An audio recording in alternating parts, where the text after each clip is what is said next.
Hello, hello. I'm waiting to see if anybody joins me. We shall see. I'd hate to just read to myself. That would be silly. I do that quite often, though, actually. Reading a pretty good series right now. It's by Piers Anthony. I don't know how to talk. By Piers Anthony, the Xanth series. And it's really great if you like fantasy and magic and dragons and princesses and love stories and adventure and good stuff like that. So you should check it out. And Xanth is spelled Xanth. So here's Anthony. But give it a sec here. Let's see if anybody joins me. If not, then you can just catch it on the replay. Hope you enjoyed the fire. Picked a really nice one for tonight.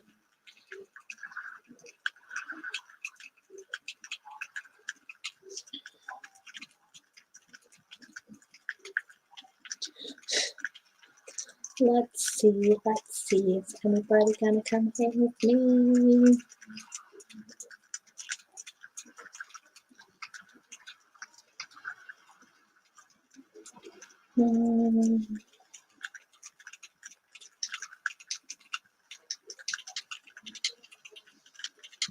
Hope everyone is having a good night. I just ate a bunch of Mexican food, so I'm really full and sluggish, and I finished my wine, so that was fun. Looks like I got somebody here. There's Sulu one. Yeah, I don't think anybody gets notified that I go live. I don't know, maybe it's you, maybe you have to hit that notification bell. I really have no idea. No idea. But I sent you the link, so personal invite. All right, well, Zulu, since you're the biggest fan of my story time, we can just get started. And whoever else wants to join can join when they want. And if you have not heard the first story in this series, check out my playlist of The Magician's Nephew. It's basically an audiobook. You just sit back, enjoy the fire, and enjoy the story. And I'm pretty sure that I made a playlist for this one as well. If I did not, then I will do that after this stream uploads. And chapters 1 and 2 will be in The Lion, the Witch, and the Wardrobe. And tonight we're doing chapters 3 and 4. So should be fun. So sit back and enjoy the fire and enjoy the story.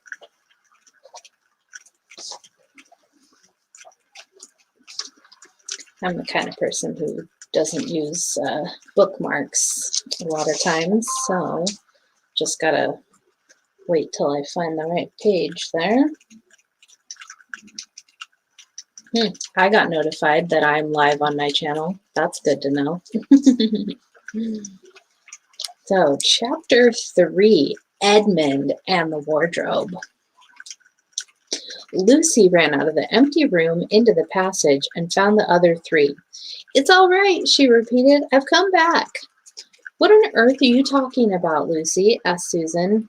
"Why," said Lucy in amazement, "haven't you all been wondering where I was?" "So you've been hiding out, have you?" said Peter. "Poor old Lou, hiding and nobody noticed?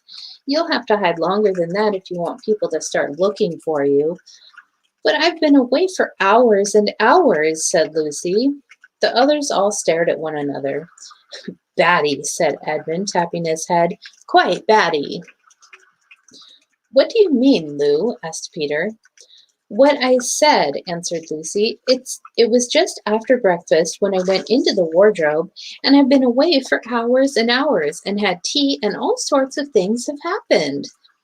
"Don't be silly, Lucy," said Susan. "We've only just come out of that room a moment ago, and you were there then." "She's not being silly at all," said Peter. "She's just making up a story for fun, aren't you, Lou? And why shouldn't she?" "No, Peter, I'm not," she said. It's It's a magic wardrobe. There's a wood inside, and it's snowing, and there's a faun and a witch, and it's called Narnia. Come and see." The others did not know what to think, but Lucy was so excited that they all went back with her into the room. She rushed ahead of them, flung open the door of the wardrobe, and cried, "Now, go in and see for yourselves." "Why, you goose," said Susan, putting her head inside and pulling the fur coats apart. "It's just an ordinary wardrobe. Look, there's the back of it." Then everyone looked in and pulled the coats apart, and they all saw, Lucy herself saw, a perfectly ordinary wardrobe. There was no wood and no snow, only the back of the wardrobe, with hooks on it. Peter went in and rapped his knuckles on it to make sure that it was solid. "A jolly good hoax, Lou," he said as he came out again. "You have really taken us in, I must admit. We half believed you." "But it wasn't a hoax at all," said Lucy. "Really and truly. It was all different a moment ago. Honestly, it was, I promise." "Come, Lou," said Peter. "That's going a bit far. You've had your joke. Hadn't you better drop it now?" Lucy grew very red in the face and tried to say something, though she hardly knew what she was trying to say, and burst into tears.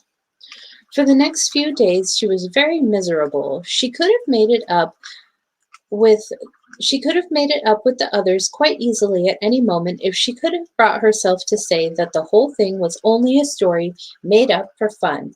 But Lucy was a very truthful girl, and she knew that she was really in the right, and she could not bring herself to say this. The others, who thought she was telling a lie, and a silly lie too, made her very unhappy. The two elder ones did this without meaning to do it, but Edmund could be spiteful, and on this occasion he was spiteful. He sneered and jeered at Lucy, and kept on asking her if she'd found any other new countries in other cupboards all over the house. What made it worse was that these days ought to have been delightful. The weather was fine, and they were out of doors from morning to night, bathing, fishing, climbing trees, and lying in the heather. But Lucy could not properly enjoy any of it, and so things went on until the next wet day. That day, when it came to the afternoon and there was still no sign of a break in the weather, they decided to play hide and seek. Susan was it, and as soon as the others scattered to hide, Lucy went to the room where the wardrobe was. She did not mean to hide in the wardrobe because she knew that would only set the others talking again about the whole wretched business. But she did want to have one more look inside it, for by this time she was beginning to wonder whether herself Oh, she was beginning to wonder herself whether Narnia and the faun had not been a dream. The house was so large and complicated and full of hiding places that she thought she would have time to have one look into the wardrobe and then hide somewhere else. But as soon as she reached it, she heard steps in the passage outside, and then there was nothing for it but to jump into the wardrobe and hold the door closed behind her. She did not shut it properly because she knew that it is very silly to shut oneself into a wardrobe, even if it is not a magic one.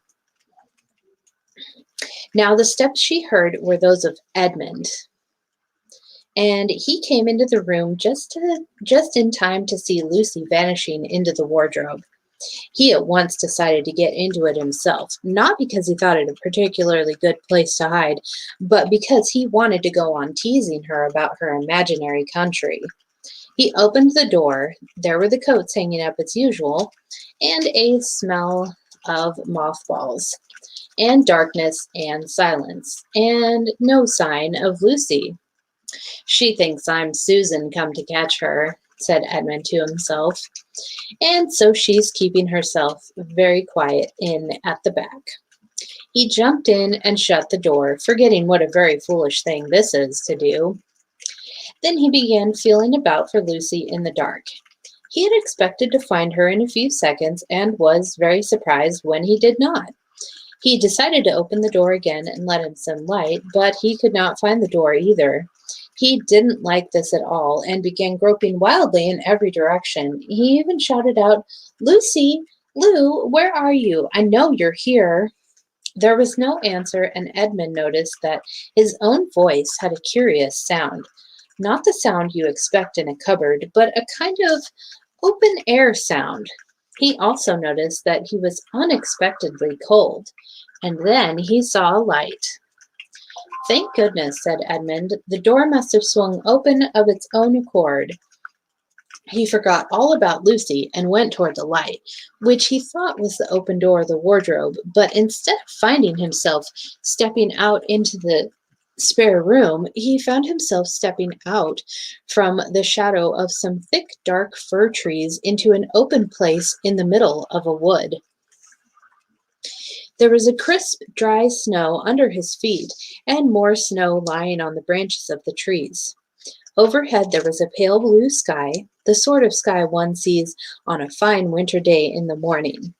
Straight ahead of him he saw between the tree trunks the sun, just rising, very red and clear. Everything was perfectly still, as if he were the only living creature in that country. There was not even a robin or a squirrel among the trees, and the wood stretched as far as he could see in every direction. He shivered. He now remembered that he had been looking for Lucy, and also how unpleasant he had been to her about her imaginary country, which now turned out not to have been imaginary at all. He thought that she must be somewhere quite close, and so he shouted, Lucy, Lucy, I'm here too, Edmund. There was no answer. She is angry about all the things I've been saying lately, thought Edmund, and though he did not like to admit that he had been wrong, he also did not much like being alone in this strange, cold, quiet place. So he shouted again, I say, Lou, I'm sorry. I didn't believe you. I see now that you were right all along. Do come out. Make it Pax. Still, there was no answer. Just like a girl, said Edmund to himself, sulking somewhere and won't accept an apology. He looked round him again and decided he did not much like this place, and he had almost made up his mind to go home when he heard, very far off in the wood, a sound of bells. He listened, and the sound came nearer and nearer, and at last there swept into sight a sledge drawn by 2 reindeer. The reindeer were about the size of Shetland ponies, and their hair was so white that even the snow hardly looked white compared with them. Their branching horns were gilded and shone like something on fire when the sunrise caught them. Their harness was of scarlet leather and covered with bells. On the sledge, driving the reindeer, sat a fat dwarf who would have been about 3 feet high if he had been standing. He was dressed in polar bear's fur, and on his head he wore a red hood with a long gold tassel hanging down from its point. His huge beard covered his knees and served him instead of a rug. But behind him, on a much higher seat in the middle of the sledge, sat a very different person, a great lady, taller than any woman that Edmund had ever seen. She also was covered in white fur up to her throat and held a long, straight golden wand in her right hand and wore a golden crown on her head. Her face was white, not merely pale, but white, like snow or paper or icing sugar, except for her very red mouth. It was a beautiful face in other respects, but proud and cold and stern. The sledge was a fine sight as it came sweeping toward Edmund, with the bells jingling and the dwarf cracking his whip and the snow flying up on each side of it. Stop, said the lady, and the dwarf pulled the reindeer up so sharp that they almost sat down. Then they recovered themselves and stood champing their bits and blowing. In the frosty air, their breath coming out of their nostrils looked like smoke. And what, pray, are you? Said the lady, looking hard at Edmund. My name's Edmund, said Edmund, rather awkwardly. He did not like the way she looked at him. The lady frowned. Is that how you address a queen? She asked, looking sterner than ever. I beg your pardon, your majesty. I didn't know, said Edmund. Not know the Queen of Narnia, cried she. Ha, you shall know us better hereafter, but I repeat, what are you? Please, your majesty, said Edmund, I don't know what you mean. I'm at school, at least I was. It's the holidays now. Chapter 4 Turkish Delight. But what are you? Said the queen again. Are you a great overgrown dwarf that has cut off its beard? No, your majesty, said Edmund. I never had a beard. I'm a boy. A boy, she said.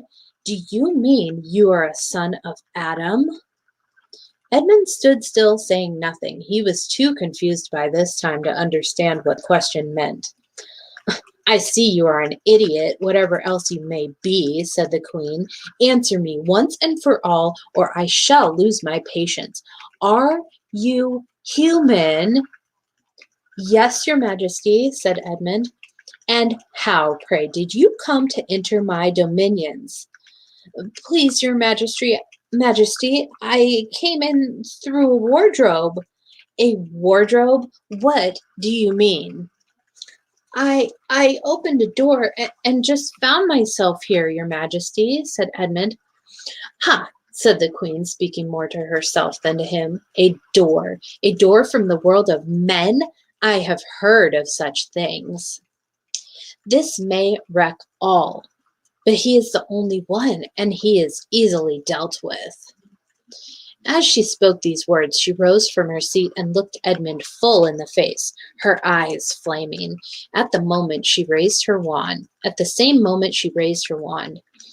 Edmund felt sure that she was going to do something dreadful, but he seemed unable to move. Then, just as he gave himself up for lost, she appeared to change her mind. My poor child, she said in quite a different voice, how cold you look. Come and sit with me here on the sledge, and I will put my mantle round you, and we will talk. Edmund did not like this arrangement at all, but he dared not disobey.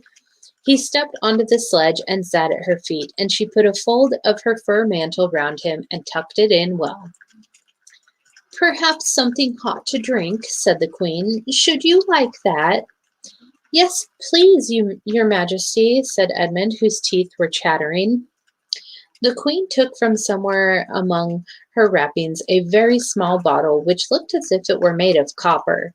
Then, holding out her arm, she let one drop fall from it onto the snow beside the sledge. The drop for a second in midair, shining like a diamond. But the moment it touched the snow, there was a hissing sound, and there stood a jeweled cup full of something that steamed. The dwarf immediately took this and handed it to Edmund, with a bow and a smile. Not a very nice smile. Edmund felt much better as he began to sip the hot drink. It was something he had never tasted before, very sweet and foamy and creamy, and it warmed him right down to his toes.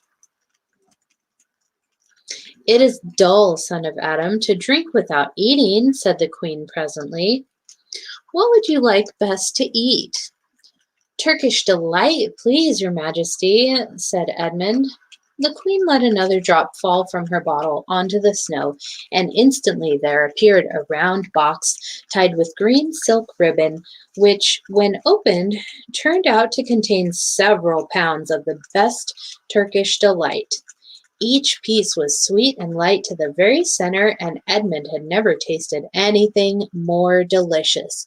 He was quite warm now and very comfortable. While he was eating, the queen kept asking him questions. At first, Edmund tried to remember that it is rude to speak with one's mouth full, but soon he forgot about this and thought only of trying to shovel down as much Turkish delight as he could. And the more he ate, the more he wanted to eat, and he never asked himself why the queen should be so inquisitive. She got him to tell her that he had one brother and two sisters, and that one of his sisters had already been in Narnia and had met a faun there, and that no one except himself and his brother and his sisters knew anything about Narnia. She seemed especially interested in the fact that there were four of them and kept coming back to it. "You are sure there are just four of you?" she asked. "Two sons of Adam and two daughters of Eve, neither more nor less?" And Edmund, with his mouth full of Turkish delight, kept on saying, "Yes, I told you that before, and forgetting to call her your majesty, but she didn't seem to mind now." At last the Turkish delight was all finished, and Edmund was looking very hard at the empty box and wishing that she would ask him whether he would like some more. Probably the queen knew quite well what he was thinking, for she knew, though Edmund did not, that this was enchanted Turkish delight, and that anyone who had once tasted it would want more and more of it, and would even, if they were allowed, go on eating it till they killed themselves. But she did not offer him any more. Instead, she said to him, "Son of Adam, I should so much like to see your brother and two sisters. Will you bring them to see me?" "I'll try," said Edmund, still looking at the empty box. "Because if you did come again, bringing them with you, of course, I'd be able to give you some more Turkish delight. I can't do it now, the magic will only work once. In my own house, it would be another matter." "Why can't we go to your house now?" said Edmund. When he had first got onto the sledge, he had been afraid that she might drive away with him to some unknown place from which he would not be able to get back. But he had forgotten about that fear now. "It is a lovely place, my house," said the queen. "I am sure you would like it. There are whole rooms full of Turkish delight, and what's more, I have no children of my own. I want a nice boy whom I could bring up as a prince and who would be king of Narnia when I am gone. While he was prince, he would wear a gold crown and eat Turkish delight all day long. And you are much the cleverest and handsomest young man I've ever met. I think I would like to make you the prince some day when you bring the others to visit me." "Why not now?" said Edmund. His face had become very red, and his mouth and fingers were sticky. He did not look either clever or handsome, whatever the queen might say. "Oh, but if I took you there now," said she, "I shouldn't see your brother and your sisters, and I very much want to know your charming relations. You are to be the prince, and later on, the king. That is understood, but you must have courtiers and nobles. I will make your brother a duke and your sisters duchesses." "There's nothing special about them," said Edmund, "and anyway, I could always bring them some other time." "Ah, but once you were in my house," said the queen, "you might forget all about them. You would be enjoying yourself so much that you wouldn't want the bother of going to fetch them. No, you must go back to your own country now and come to me another day with them. You understand, it is no good coming without them." "But I don't even know the way back to my own country," pleaded Edmund. "That's easy," answered the queen. "Do you see that lamp?" She pointed with her wand, and Edmund turned and saw the same lamp post under which Lucy had met the faun. "Straight on beyond that is the way to the world of men. And now look the other way," here she pointed in the opposite direction, "and tell me if you can see two little hills rising above the trees." "I think I can," said Edmund. "Well, my house is between those two hills. So next time you come, you have only to find the lamp post and look for those two hills and walk through the wood till you reach my house. But remember, you must bring the others with you. I might have to be very angry with you if you came alone." "I'll do my best," said Edmund. And by the way, said the Queen, you needn't tell them about me. It would be fun to keep it a secret between us two, wouldn't it? Make it a surprise for them. Just bring them along to the 2 hills. A clever boy like you will easily think of some excuse for doing that. And when you come to my house, you could just say, let's see who lives here, or something like that. I am sure that would be best. If your sister has met one of the fawns, she may have heard strange stories about me, nasty stories that might make her afraid to come to me. Fawns will say anything, you know. And now, please, please, said Edmund suddenly, please, couldn't I have just one piece of Turkish delight to eat on the way home? No, no, said the Queen with a laugh. You must wait till next time. While she spoke, she signaled to the dwarf to drive on. But as the sledge swept away out of sight, the Queen waved to Edmund, calling out, next time, don't forget, come soon. Edmund was still staring after the sledge when he heard someone calling his own name, and looking round, he saw Lucy coming toward him from another part of the wood. Oh, Edmund, she cried, you've got in too. Isn't it wonderful? And now, all right, said Edmund, I see you're right, and it is a magic wardrobe after all. I'll say I'm sorry if you like, but where on earth have you been all this time? I've been looking for you everywhere. If I'd known you had got in, I'd have waited for you, said Lucy, who was too happy and excited to notice how snappishly Edmund spoke, or how flushed and strange his face was. I've been having lunch with dear Mr. Tumnus, the fawn, and he's very well, and the White Witch has done nothing to him for letting me go. So he thinks she can't have found out, and perhaps everything is going to be all right after all. The White Witch? Said Edmund. Who's she?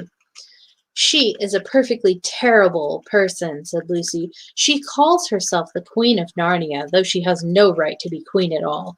And all the fauns and dryads and naiads and dwarves and animals, at least all the good ones, simply hate her.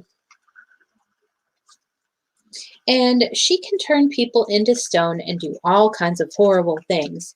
And she has made a magic so that it is always winter in Narnia. Always winter, but it never gets to Christmas. And she drives about on a sledge drawn by a reindeer with her wand in her hand and a crown on her head. Edmund was already feeling uncomfortable from having eaten too many sweets, and when he heard that the lady he had made friends with was a dangerous witch, he felt even more uncomfortable. But he still wanted to taste that Turkish delight again, more than he wanted anything else. Who told you all that stuff about the White Witch? He asked. Mr. Tumnus, the fawn, said Lucy.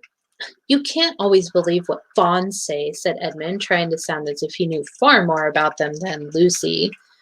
Who said so? Said Lucy. Everyone knows it, said Edmund. Ask anybody you like, but it's pretty poor sport standing here in the snow. Let's go home.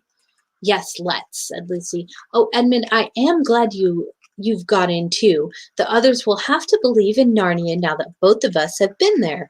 What fun it will be. But Edmund secretly thought that it would not be as good fun for him as for her. He would have to admit that Lucy had been right before all the others, and he felt sure the others would all be on the side of the fawns and the animals, but he was already more than half on the side of the witch. He did not know what he would say or how he would keep his secret once they were all talking about Narnia. By this time, they had walked a good way. Then suddenly they felt coats around them instead of branches, and next moment they were both standing outside the wardrobe in the empty room. I say, said Lucy, you do look awful, Edmund. Don't you feel well? I'm all right, said Edmund, but this was not true. He was feeling very sick. Come on, then, said Lucy. Let's find the others. What a lot we shall have to tell them, and what wonderful adventures we shall have now that we're all in it together.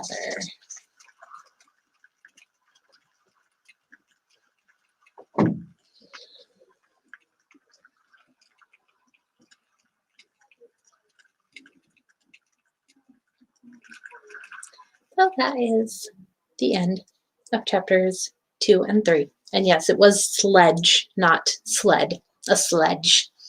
I guess kind of like a sleigh. But yeah, a sledge. He's coming down from the opium the queen gave him. Oh yeah, once you taste the evil queen's Turkish delight, you can't get that taste out of you, and you will eat it until you explode if given the chance. So pretty wild.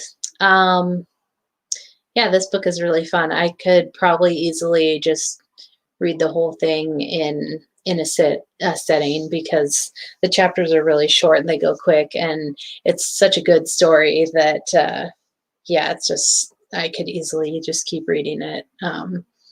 And yeah, I've said this a few times before, but these books are supposed to be a mirror of the Bible. So like Aslan is well, I guess he's God because he created the place, but they also kind of reference that he's Jesus. I'm not fully sure on that anyway. But the White Witch is like obviously she's the devil. So I've always kind of thought that the devil is feminine.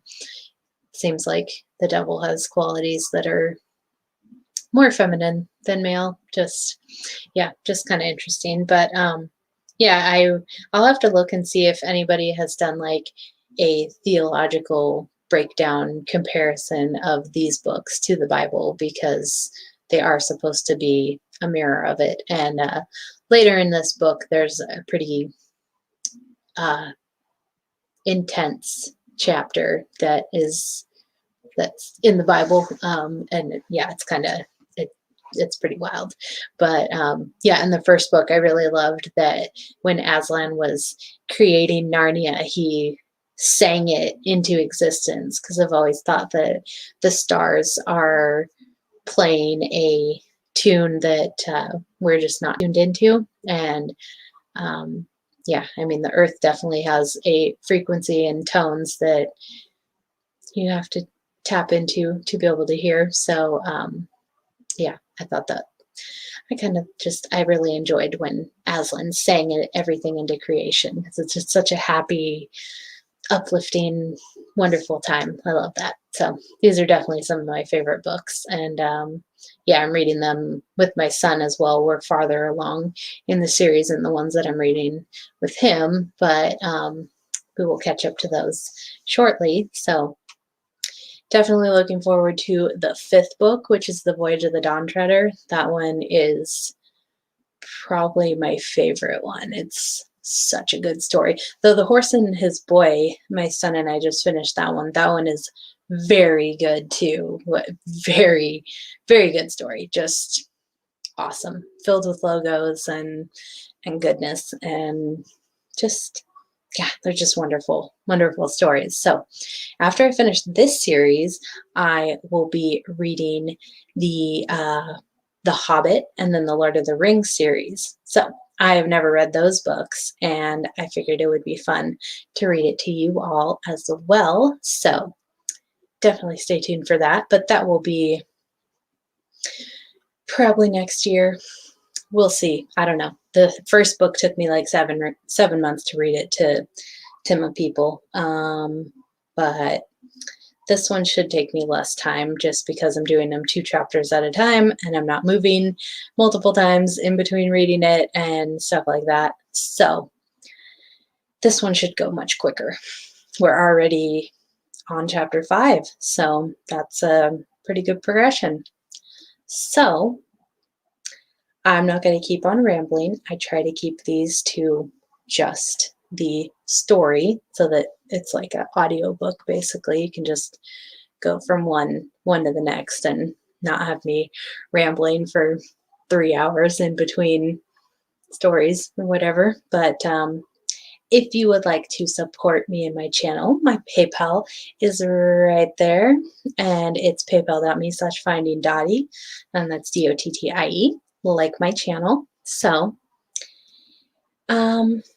yeah, that's about it. I don't ever know how to end these things, so I'm just going to get out of here. Thanks, y'all, for tuning in. Shout out to Zulu1 and Michelle L. Thank you for being in my chat. It was a pleasure to see you.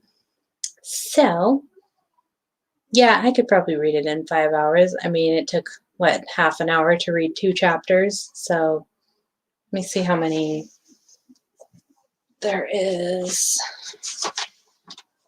See how many chapters there are in this book. 17 chapters. So, yeah, I could read it in a couple hours or so. But yeah, thank you for being here. I never knew what this book was. I've heard people talk about it or mention it. I never knew what it was. Oh, it's wonderful. Yeah, it's really one of the best books ever. One of the best series that you could ever possibly read. Great for children, great for adults. C.S. Lewis is definitely one of my favorite writers. Very awesome. Yeah. So I hope y'all are enjoying. And if you haven't listened to the first book, definitely do that. That's on my playlist, The Magician's Nephew. And I'll make sure that this one is in its own playlist of The Lion, the Witch, and the Wardrobe. So you can just start at the beginning and listen all the way through. But yeah, now I'm just rambling. So I'm going to get out of here. Thank you for being here. It's been real. And I'll see you all on the flat side. Bye. Much love.